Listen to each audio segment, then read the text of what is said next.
Hello friends, welcome to माही हिंदी कहानियाँ channel. आज की कहानी है शादी एक समझौता पार्ट 18।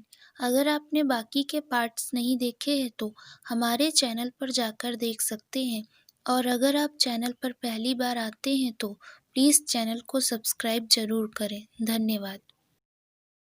शाम हो चुकी थी। माही का मन नहीं लग रहा था तो वो किचन में चली गई और बोली, आंटी क्या मैं आपकी मदद कर सकती हूँ? सरिता जी बोली, नहीं बेटा, तुम आराम करो, अभी कुछ काम नहीं है, बस चाय बनानी है, वो मैं बना लूँगी। माही बोली, लाइए आंटी मैं बना देती हूँ। चाय बनाना तो मम्मी ने सिखाया ही था। वो कहती थी कि खाना बनाना सीखने से ज़्यादा ज़रूरी चाय बनाना सीखना होता है, क्योंकि जब भी कोई मेहमान आए तो ज़रूरी नहीं कि वो खाना खाकर ही जाना चाहे, लेकिन चाय पीकर ज़रूर जाना चाहेगा। इसलिए मैंने चाय बनाना ही सीखा बस। सरिता जी बोली, तुम्हारी माँ बहुत नेक इंसान थी। उन्होंने तुम्हें बहुत अच्छे संस्कार दिए हैं, हमेशा उनकी सीख याद रखना। सरिता जी ने माही के गाल पर हाथ रखकर कहा। उनकी बात सुनकर माही का दिल भर आया। उसने सरिता जी का हाथ थाम लिया और उनके एहसास में अपनी माँ को महसूस करने लगी। फिर सरिता जी ने कहा, ठीक है, तुम ही चाय बना लो दीपक, और सोना के लिए भी बना देना, दोनों आते ही होंगे। माही ने चाय बनाने के लिए बर्तन गैस पर रखा। सरिता जी ने उसे बता दिया कि कौन सा सामान कहाँ रखा है। तब तक सोना कॉलेज से आ गई। वो अपनी माँ को आवाज़ लगाते हुए सीधा किचन में आ गई। वहाँ माही को चाय बनाता देखकर सोना बोली, अरे वाह भाभी, चाय बना रही हैं, मेरे लिए भी एक कप चाय बना देना भाभी। माही उसके मुंह से भाभी सुनकर एक पल को रुक गई, फिर वापस चाय बनाने लग गई। सरिता जी समझ गई कि माही को अच्छा नहीं लगा। उन्होंने सोना से कहा, सोना चल हाथ मुंह धो ले, फिर एक काम करवाना है तुझसे। सरिता जी बहाना बनाकर सोना को वहां से जबरदस्ती ले गईं। फिर उसके रूम में जाकर बोली, सोना तू बार बार माही को भाभी कहकर छेड़ा मत कर। सोना बोली, लेकिन क्यों माँ, भाभी बोलना कौन सा छेड़ना होता है, और वो भाभी है तो भाभी ही कहूँगी ना। सरिता जी बोली, सोना अभी तू समझेगी नहीं, तुझे कैसे समझाऊं? सोना बोली, माँ मैं 18 साल की हो चुकी हूँ, कोई बच्ची नहीं हूँ जो समझ ना सकूं। सरिता जी बोली, तू बस इतना समझ ले कि उनकी शादी शादी नहीं बल्कि एक समझौता है। माही मयूर से प्यार करती है और मयूर का एक्सीडेंट हो गया है। जब तक मयूर ठीक नहीं हो जाता वो हमारी जिम्मेदारी है। सोना बोली, लेकिन माँ। सरिता जी बोली, लेकिन वेकिन कुछ नहीं, आगे से तू उसे भाभी कहकर छेड़ेगी नहीं, समझ गई? सोना मुंह बनाते हुए बोली, ओके माँ। फिर सरिता जी ने कहा, जा किचन में जाकर माही की मदद कर। तब तक दीपक भी आ गया था और आकर सामान रखने सीधा ऊपर अपने कमरे में गया। फिर हाथ मुंह धोकर आया। तब तक माही ने चाय बनाकर तैयार कर दी। सोना चाय के कप लेकर गई। उसने पहले सरिता जी को दिया, फिर दीपक को दिया। दीपक बोला, क्या बात है, आज चाय तू लेके आई है? सोना बोली, बनाई भी मैंने ही है, पीकर देखो। दीपक ने एक घूंट पीकर कहा, आज माँ ने तो चाय बनाई नहीं है, और तुझे तो पानी उबालना भी नहीं आता, तो चाय क्या बनाएगी? ये चाय माही की बनाई हुई है।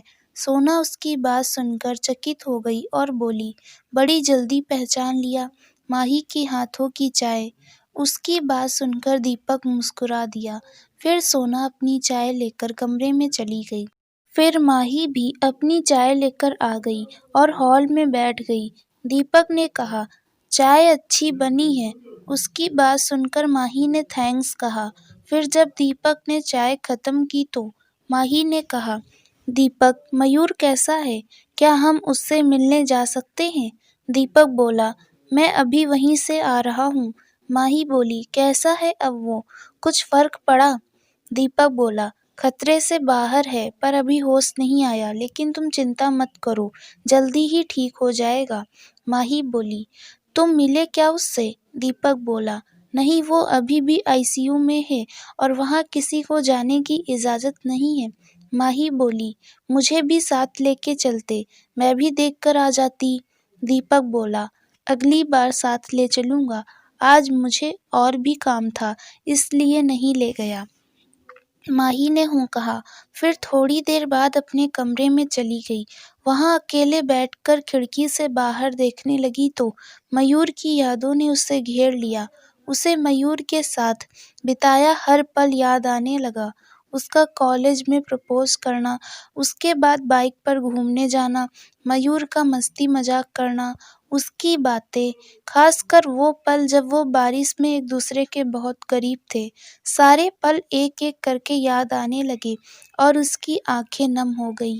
तभी दीपक उसके रूम में आया। उसे देखकर माही ने चुपके से अपने आंसू पोंछ लिए। दीपक बोला, माही देखो तुम्हारे लिए कुछ लाया हूँ। माही बोली, मुझे कुछ नहीं चाहिए दीपक, सब है मेरे पास। दीपक बोला, एक चीज नहीं है, वही लाया हूँ। माही बोली, क्या? दीपक बोला, रुको दिखाता हूँ। फिर उसने अपना लैपटॉप निकाला और उसमें एक पेन ड्राइव लगाई। फिर एक फोल्डर खोला और उनमें से एक वीडियो चालू की। वो वीडियो एनुअल डे की थी। उसमें मयूर और रोशनी का डांस था। डांस करते टाइम मयूर कितना खुश था, खास कर जब लोगों ने ताली बजाई, वो बहुत ज़्यादा खुश हो गया था। वो वीडियो देख कर माही के चेहरे पर मुस्कान तैर गई। उसके अलावा भी दीपक ने उसे कुछ फोटोज दिखाए जिनमें वो मयूर के साथ थी। किसी में मस्ती करते हुए, किसी में झगड़ा करते हुए, किसी में रूठते तो किसी में मनाते हुए। कुछ फोटोज डेट और लॉन्ग ड्राइव की थी। इन सब फोटोज को देखते हुए माही उनमें खो गई। वो फोटो को बदल कर देख ही रही थी कि एक फोटो जिसमें मयूर पैर फिसलकर गिरता हुआ दिख रहा था। उस फोटो को देखकर माही ने मयूर कहते हुए झट से अपना हाथ आगे बढ़ाया। तभी उसे एहसास हुआ कि ये तो तस्वीर है, तो वो अपने वर्तमान में लौटी। दीपक बोला, कैसी है तस्वीरें? माही बोली, बहुत ही अच्छी हैं। इन्हें देखकर एक पल को लगा कि मयूर के साथ ही हूँ अब भी। दीपक बोला, तुम ठीक तो हो ना माही? माही बोली, हाँ मैं ठीक हूँ। पहले थोड़ा उदास थी, लेकिन तस्वीरें देखकर थोड़ा अच्छा लगा। दीपक बोला, बस यही तो चाहिए था। उसकी बात सुनकर माही मुस्कुरा दी। फिर दीपक जाने लगा और जाते टाइम बोला, माही। माही बोली, हाँ। दीपक बोला, तुम अकेले उदास बैठी रहती हो, हॉल में बैठा करो सबके साथ, या फिर अकेले ही बैठना है तो थोड़े नोट्स बना लो फाइनल के लिए, तुम्हारा मन भी लगा रहेगा। माही ने हाँ कहा। फिर दीपक चला गया। कुछ देर बाद अरुण जी भी ऑफिस से घर आ गए। माही ने सरिता जी से पूछा, आंटी क्या अंकल जी के लिए चाय बना दूं? सरिता जी ने कहा, ठीक है बना दो, बस मीठा कम डालना, वो कम मीठी चाय पीते हैं। माही ने हाँ कहा और किचन में जाकर चाय बनाने लगी। तब तक अरुण जी फ्रेश होकर हॉल में आ गए। माही उनके लिए चाय लेकर गई। दीपक ऊपर अपने कमरे के बाहर ही खड़ा था और किसी से फोन पर बात कर रहा था। जब माही अरुण जी के लिए चाय लाई तो वो फोन बंद करके देखने लगा कि पापा क्या बोलते हैं।